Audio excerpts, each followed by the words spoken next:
The desert sun blazed mercilessly overhead as Jake Morrison adjusted his worn leather hat, squinting against the glare that bounced off the endless expanse of sand and rock stretching before him. At 32, he had spent more than half his life navigating these unforgiving lands, guiding settlers, merchants, and occasionally, people running from something they'd rather forget. His weathered hands gripped the reins of his horse, a sturdy mare named Dusty, who had been his faithful companion through countless journeys across the American Southwest. If you're enjoying this story, please subscribe to our channel and let us know what city you're watching from in the comments below. Jake had built his reputation on 3 simple principles: ask no questions, deliver safely, and collect payment upon arrival. It was a code that had served him well in a land where curiosity could get a man killed and trust was a luxury few could afford. The year was 1887, and the territories between Arizona and New Mexico were still wild, lawless places where Apache raids, bandits, and the harsh desert itself claimed lives with equal indifference.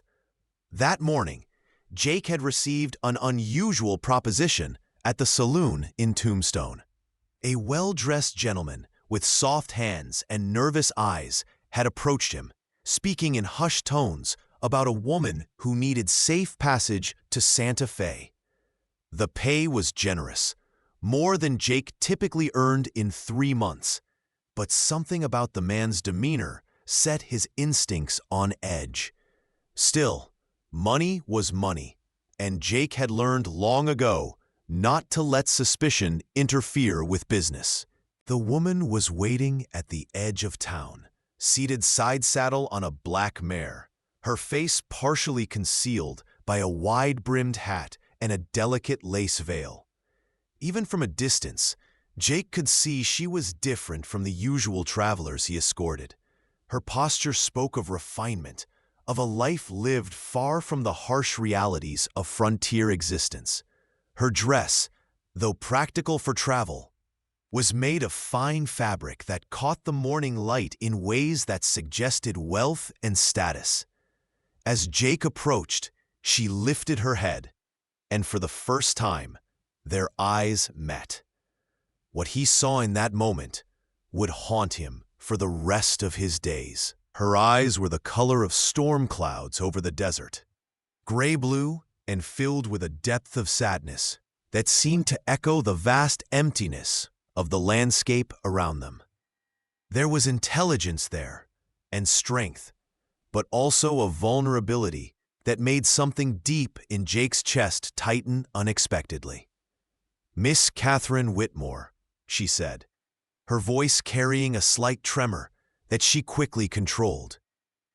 "I believe you're my guide to Santa Fe." Jake touched the brim of his hat respectfully.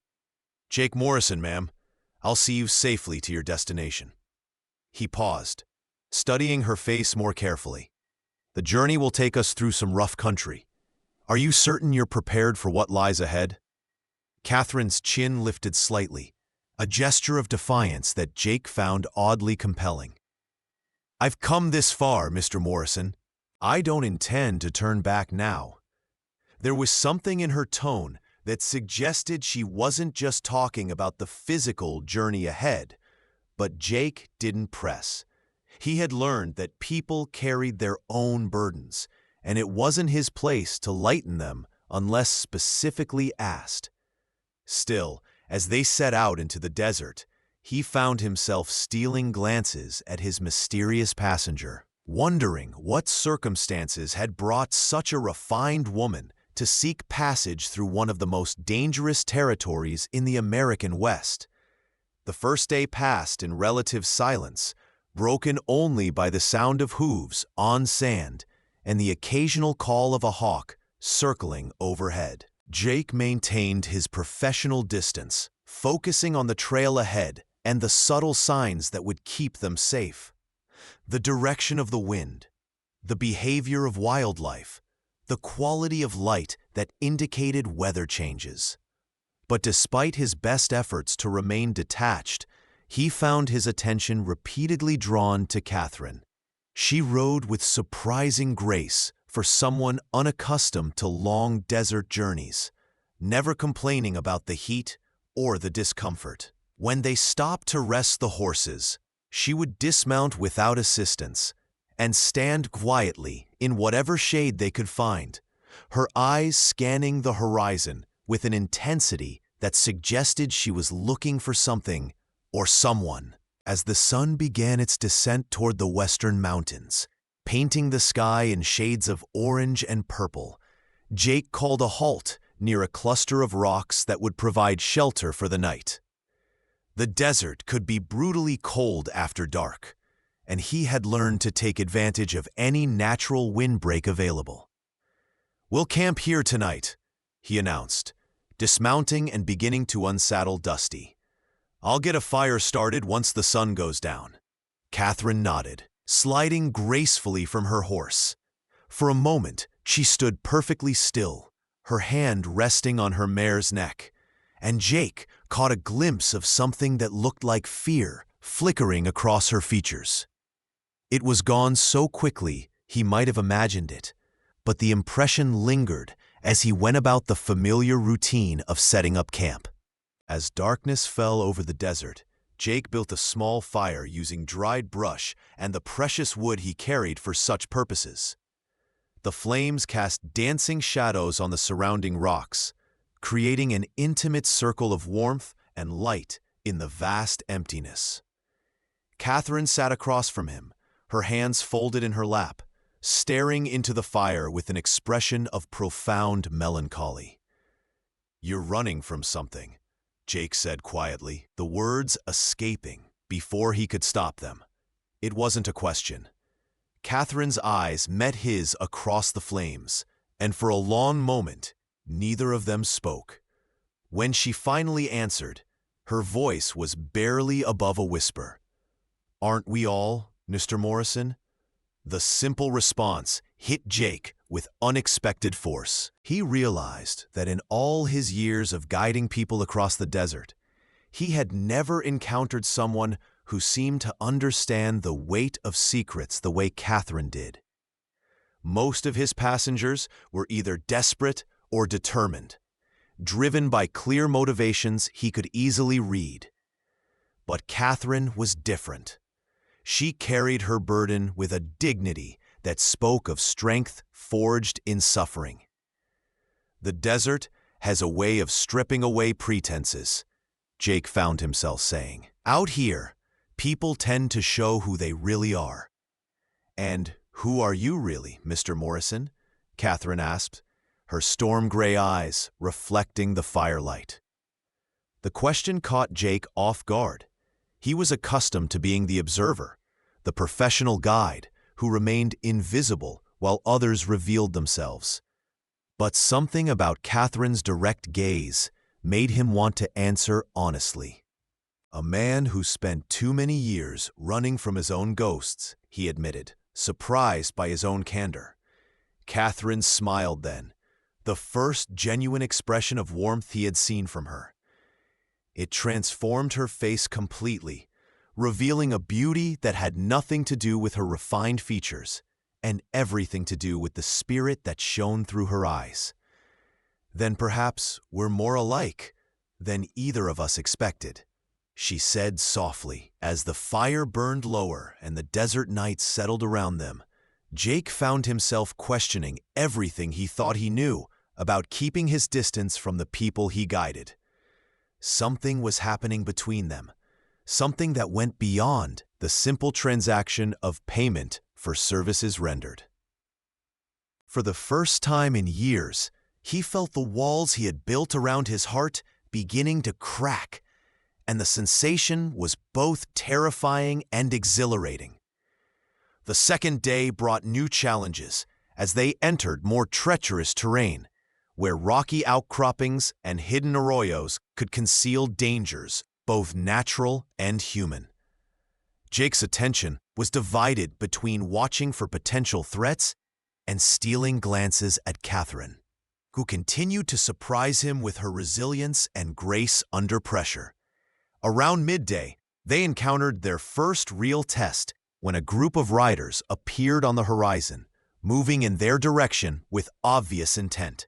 Jake's hand instinctively moved to the Colt .45 at his hip as he guided Catherine behind a large boulder, his mind racing through their options.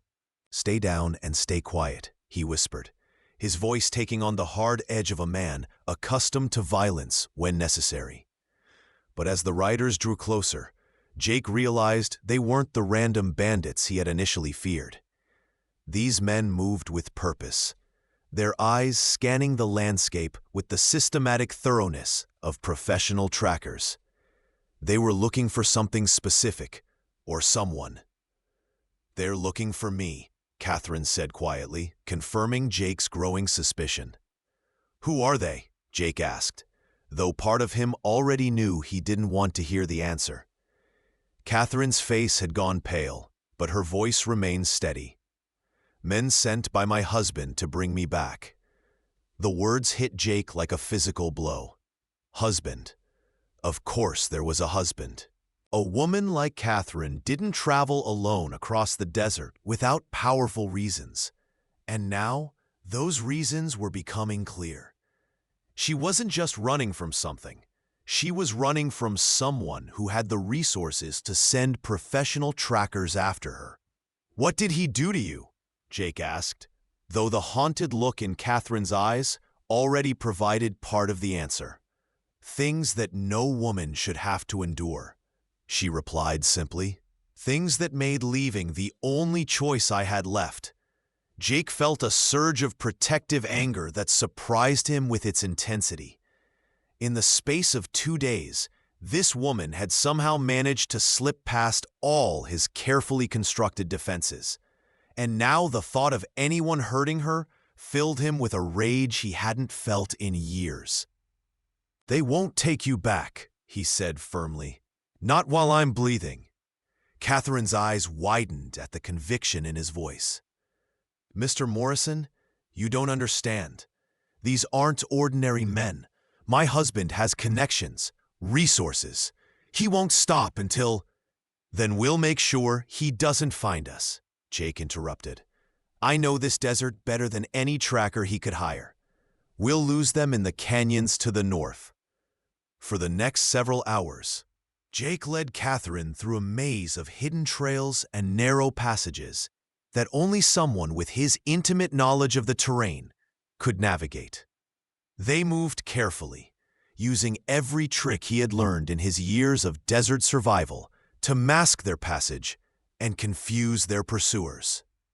As evening approached, they found temporary refuge in a small cave hidden behind a waterfall that trickled down from the rocks above.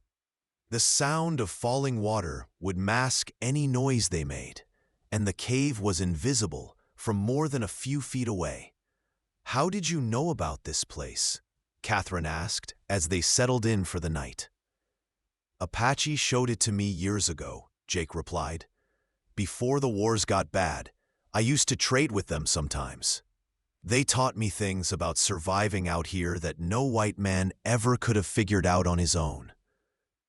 Catherine studied his face in the dim light filtering through the water. "You're not like other men I've known," she said quietly. "How so?" "You listen. You see things. Most men look at the world and see only what they want to take from it. You look at it and see what it has to teach." Jake felt something shift inside his chest at her words. No one had ever described him that way before, and hearing it from Catherine made him see himself through new eyes. "Maybe that's because I've spent so much time alone out here. The desert teaches you to pay attention or it kills you." "Is that why you became a guide? To stay alone?" The question cut deeper than Jake expected. "I became a guide because I was good at it. I stayed a guide because—" He paused, struggling to put into words something he had never fully acknowledged to himself. Because it was easier than trying to build something permanent with another person. Catherine moved closer, and Jake could smell the faint scent of lavender that clung to her hair, despite their days in the desert. "What changed your mind?" "You did," Jake said simply, the words escaping before he could stop them. The admission hung in the air between them, heavy with implications that neither of them was quite ready to face. But as Catherine reached out and placed her hand over his, Jake felt something he hadn't experienced in years: hope. "I never expected this," Catherine whispered. "When I hired you, I thought I was just buying safe passage to a new life. I never imagined that you'd find something worth staying for," Jake finished. Catherine's eyes filled with tears, but she didn't look away. "I'm still married, Jake. Legally, I belong to him. Even if we escape his trackers, even if we make it to Santa Fe, I'll never truly be free." Jake cupped her face gently in his hands, his thumbs brushing away the tears that had begun to fall. "Then we'll go somewhere he can't follow. Mexico, California, anywhere you want. I've got money saved, and I know people who can help us disappear." "You would do that? Give up everything you've built here?" "Catherine, in 2 days, you've given me more reason to live than I've had in the past 10 years. I'd follow you to the ends of the earth if that's what it took." The kiss that followed was gentle at first, tentative, as if both of them were afraid that too much passion might shatter the fragile connection they had discovered.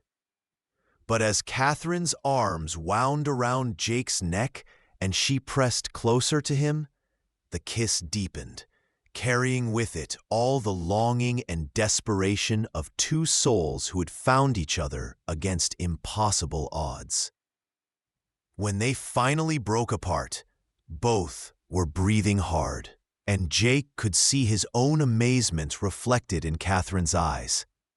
"I love you," he said, the words feeling both foreign and completely natural on his lips.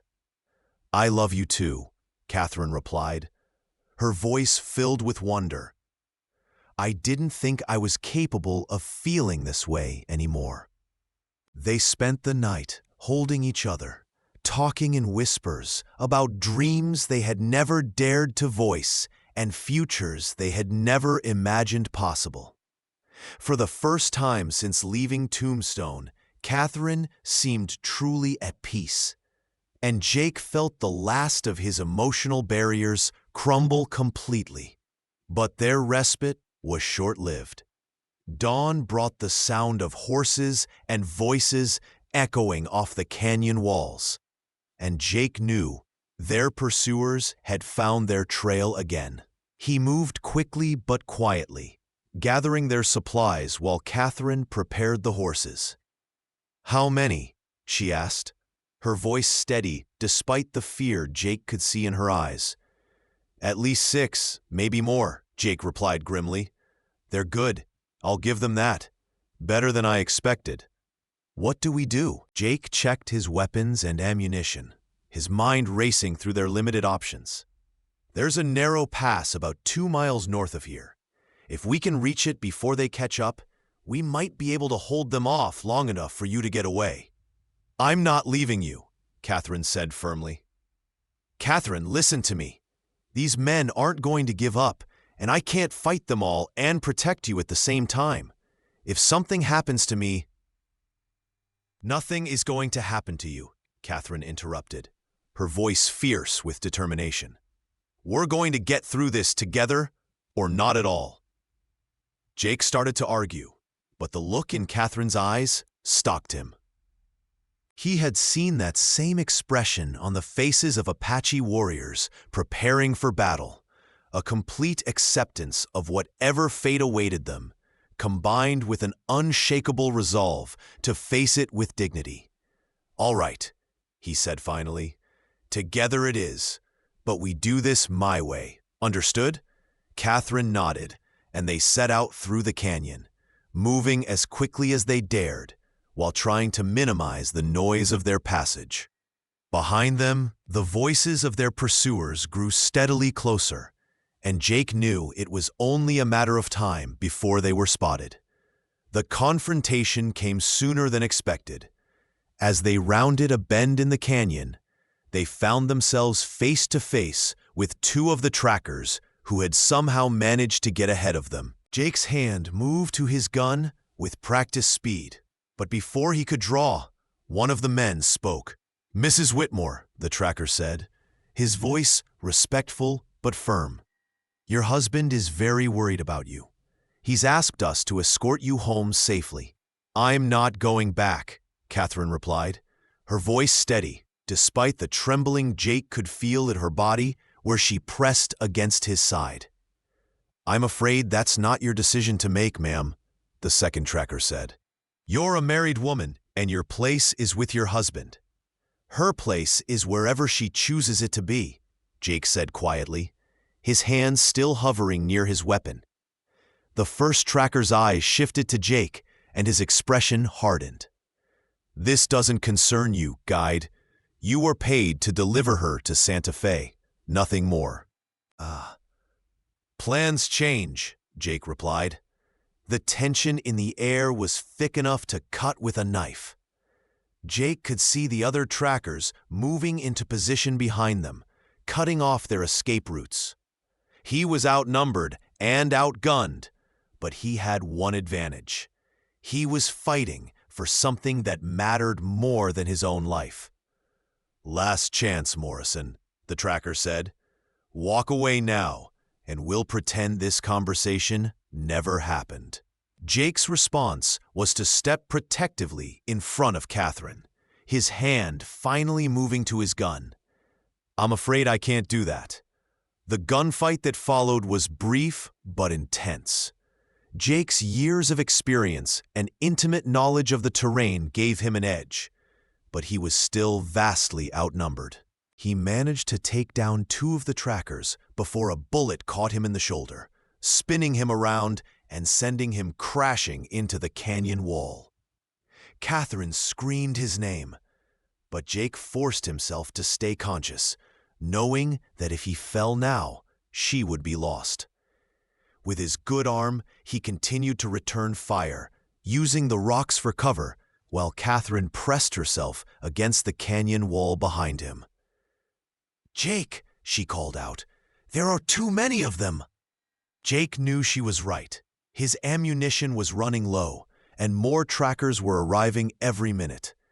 But just as he was beginning to think their situation was hopeless, the sound of gunfire erupted from a different direction. A group of Apache warriors had appeared on the canyon rim above them, their rifles trained on the trackers below. Jake recognized their leader, a man named Nalnish, who had taught him many of the survival skills that had kept him alive over the years. "You help Apache find water in bad season," Nalnish called down to Jake in broken English. "Now Apache help you." The trackers, caught between Jake's position and the Apache warriors above, quickly found themselves outmatched. Within minutes, the surviving members of the pursuit party were retreating back the way they had come, leaving their dead behind. Jake slumped against the canyon wall, his shoulder burning with pain, but his heart soaring with relief. Catherine was beside him instantly, her hands gentle as she examined his wound. "It's not too bad," she said, though Jake could hear the worry in her voice. "The bullet went clean through." Nalnish and his warriors descended into the canyon, and the Apache leader approached Jake with a slight smile. "You choose good woman," he said simply. "She has strong spirit." "That she does," Jake agreed, looking into Catherine's eyes and seeing his own love reflected there. "We take you to safe place," Nalnish continued. "Your enemies will not follow where we go." As Catherine helped Jake to his feet, he realized that their ordeal had changed them both in fundamental ways. The man who had started this journey as a solitary guide, interested only in payment, had discovered something worth living for, while the woman who had begun as a desperate fugitive had found the strength to fight for her own freedom. The Apache led them to a hidden valley deep in the mountains, a place where springs provided fresh water and ancient caves offered shelter from both the elements and human pursuit. It was here, as Catherine tended to Jake's wound, and they planned their future together, that they both understood their journey across the desert had been about much more than simply reaching Santa Fe. "What will we do now?" Catherine asked, as they sat together, watching the sunset paint the valley walls in shades of gold and crimson. "Whatever we want," Jake replied, his arm tightening around her waist. "We're free now, truly free. Your husband's trackers won't find us here, and even if they did, Nalnish has promised his protection." Catherine leaned against Jake's good shoulder, her hand resting over his heart. "I never thought I could feel this way again. After everything that happened, I thought I was broken beyond repair." "The desert has a way of healing things," Jake said softly. "It strips away everything that doesn't matter and shows you what's really important. You were never broken, Catherine. You were just waiting for the right person to help you remember who you really are." "And who am I?" she asked, though Jake could hear the smile in her voice. "You're the strongest, most beautiful woman I've ever known. You're someone who had the courage to risk everything for a chance at freedom, and someone who taught a lonely man that love is worth fighting for." Catherine turned in his arms, her storm-gray eyes bright with unshed tears of joy. "I love you, Jake Morrison. Not because you saved me from my husband's men, but because you saved me from myself." "And I love you, Catherine Whitmore," Jake replied, using her married name for what he knew would be the last time. "Soon to be Catherine Morrison, if you'll have me." The proposal was simple, without rings or ceremony, but it carried the weight of everything they had been through together. Catherine's answer was a kiss that tasted of freedom and new beginnings, of desert winds and endless possibilities. As the stars began to appear in the darkening sky above their hidden valley, Jake and Catherine made plans for the life they would build together. They would stay with the Apache for a while, learning their ways and contributing to the community that had given them sanctuary. Eventually, they might venture into Mexico or California, where Catherine's husband's influence couldn't reach them. But for now, it was enough to be together, to have found love in the most unlikely of circumstances, and to know that their journey across the desert had led them not just to safety, but to each other. The man who had been paid to take her across the desert had indeed lost himself in her eyes before the journey ended. But in losing himself, Jake Morrison had found something infinitely more valuable. A love that would last for all the days of his life, and a woman who had shown him that some journeys are worth taking regardless of where they lead. In the end, the desert had given them both exactly what they needed, even if it wasn't what they had originally been seeking. And as they fell asleep in each other's arms under a canopy of stars, both Jake and Catherine knew that their real adventure was just beginning.